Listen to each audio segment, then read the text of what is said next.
Good afternoon, everyone. It's a very nice afternoon in the Philippines right now. And this afternoon, I would like to talk about why do men or women cheat. Okay? So maraming mga relasyon ngayon na nasisira dahil sa cheating. Discovering your partner cheating on you can be very devastating and frustrating. You might feel very hurt, you feel very sad, or angry, or even physically sick. But above all, you might be wondering why. May mga rason kung bakit yung mga relasyon ay nasisira. Primarily, it's because of cheating. Because we are subject to temptation. Now, if you are a disciplined person, alam mong may pananagutan ka sa iba, hindi ka dapat talagang pigilan mo ang sarili mo na ma-tempt sa ibang babae or lalaki. So, one of the reasons, yung Facebook. Yung Facebook, kapag na yun mag-chat sa'yo, and then getting to know you, if you really are in love, if you really love your partner, you don't give a chance of that stranger or someone to have a chance on you. So, at an early stage pa lang, dapat kailangang iwasan mo yung chat-chat. Kasi yan, magsistart ng chat, then magkikita, tapos yun na, mangyari na magkasala sa relasyon. So, okay, now, isang rason is falling out of love. Kasi, darating talaga sa relasyon nyo na maboboard kayo sa isa't isa. Lalo na hindi mo mabibigyan yung mga pangangailangan ng isang lalaki. And here comes another girl or another man na nagbibigay sa iyo ng atensyon, ng time, at no concern. Ganyan. So, falling out of love is one of the reasons why there are so many breakups. Hindi lang sa mga marriages, kundi yung sa mga in a relationship. So the exhilarating feeling of falling in love with someone generally doesn't last forever. So para ba yung isang plant na dapat diligan mo para lagi siyang nagbo-blossom, laging mataba at saka very healthy. So in a relationship or in marriage also, that's also the same. Kasi kapag hindi mo binibigyan ng panahon, nawawalan ka ng gana, nawawalan ka ng pagmamahal sa partner mo, nawawala talaga yung spark at saka talagang maglalaylo yung mga feelings niyo sa isa't isa. So when you first fall in love with someone, you might experience passion, excitement, and rushes of dopamine from simply getting a text from them. You really feel excited, especially when we receive a message from someone you love. Diba? Tapos, pag mawawala na yung spark niyo, hindi na kayo nagtitext, hindi ka naman hi, kinukumusta kung anong nangyayari na sa'yo, parang may mga changes na sa relationship, kaya naglalaylo yan, at lalaylo yung mga feelings niyo sa isa't isa. Yun ang unang rason kung bakit may mga marriages at relationship nawawasak. No? So, but that intensity of these feelings usually fades over time, no? Kaya itong mga feelings natin sa isa't isa, nawawala talaga yan, lalo na kapag hindi binibigyang pansin ng partner mo. So, kailangan talaga na para bang in-nurture mo yung love niyo sa isa't isa. Kasi pag nawawala yung attention, yung time, yung care, ipapakita mo sa isang babae o isang lalaki, talagang naglalaylo yung feelings niya. Sasabihin niya, hindi na ako mahalaga sa kanya. So, yan. The next is situational factors and opportunity. Simply having an opportunity to cheat can make infidelity more likely. That's what I said. Na kapag may opportunity yung lalaki nakipag-chat sa ibang babae sa Facebook, at saka yung babae naman nag-give in naman. So kapag may opportunity siya, nakipag-text, nakipagkita hanggang sa nag-develop yung feelings na sa isa. So ikaw ay maitsapwera ka talaga. So kapag ang lalaki nagbibigay ng chance para sa ibang babae, it will lead to cheating. So, dapat talaga yung mga lalaki is hindi nakipag-chat sa iba no, they should resist temptation. They should resist the temptation of chatting other girls. Kay yun ang rason kung bakit sila may in love sa iba. Especially that if this other girl shows a different style of, carrying your partner. Okay, so this doesn't mean everyone who has the opportunity to cheat will do so. Meron naman mga iba na yung mga iba naglalast yung relationship nila kasi yung wala silang panahon na makipag-chat sa ibang babae for whatever reasons, talagang loyal sila sa kanilang partner. So other factors often but not always add to the motivation to cheat. So let's consider the scenario. You're frustrated with the recent distance in your relationship and dealing with feeling of low self-esteem around your appearance. One day, coworker, you become friendly with catches you alone and says, I'm really attracted to you. So you will see the difference, how your partner treated you and how other people treated you, especially the man who is really attracted to you. So you might not choose to cheat if only one or two factors were involved. But this combination of motivating factors, the distance in your relationship, kapag malayo kayo sa isa't isa, yung feelings sa isa't isa, hindi nyo binigyan ng tatuon at pansin yung partner mo, at here comes another man also who shows different care to your husband or wife, ay yun, parang ma-differentiate niya ba na sana siya yun or ganon, at if she has the opportunity or he has the opportunity to get involved, yun naglilid ng cheating.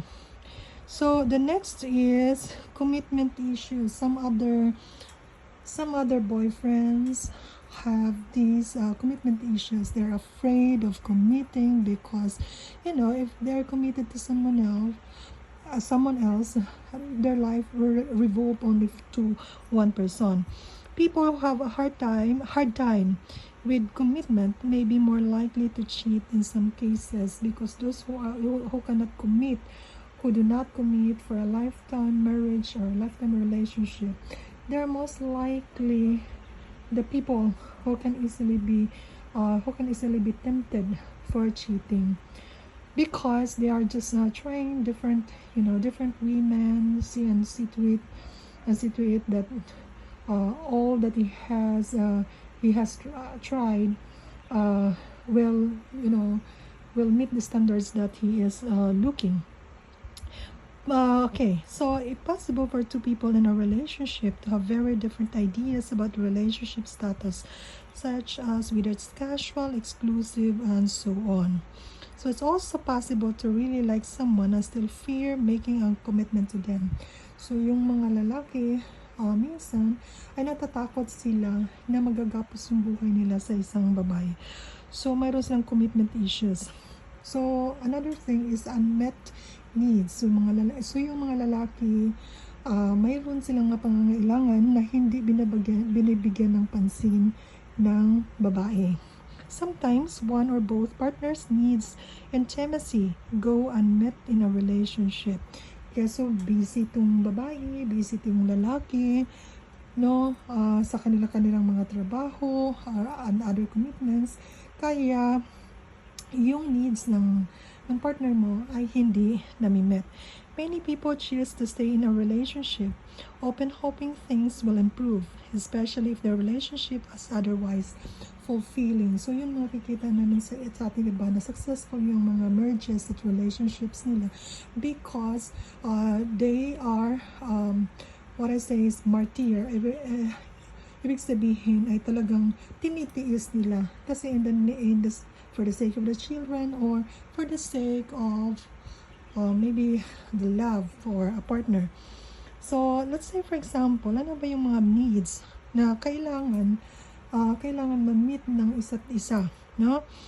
So first is maybe partners have different sex drives. So talagang i-meet mo yung responsibilities mo, the needs of your partner. Okay, one partner cannot have sex or doesn't have interest in sex.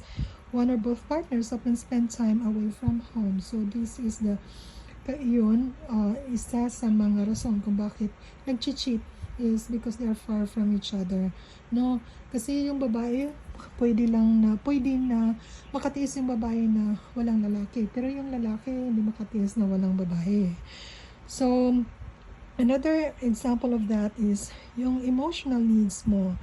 For example, when you were dating, you used to receive some flowers, some chocolates, some, all of this attention and time from your partner.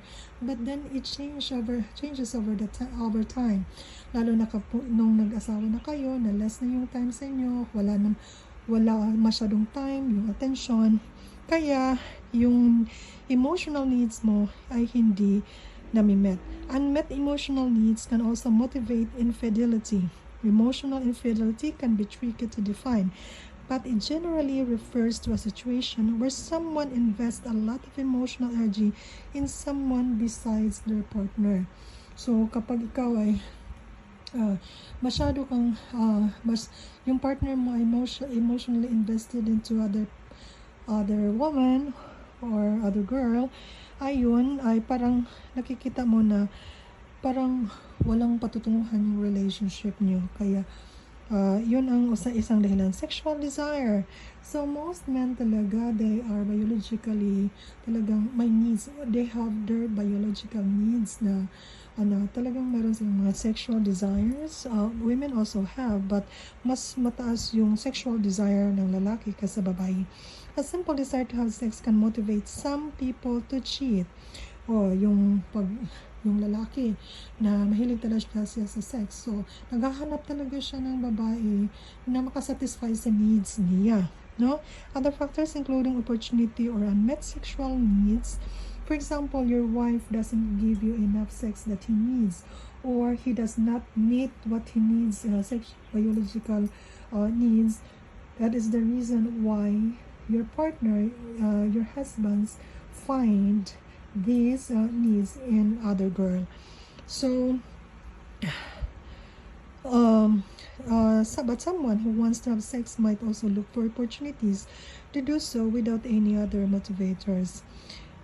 Even people who have sexually fulfilling relationships might still want to have more sex with other people. This might result from a higher level of sexual desire, not necessarily in a sexual or intimate issues in a relationship.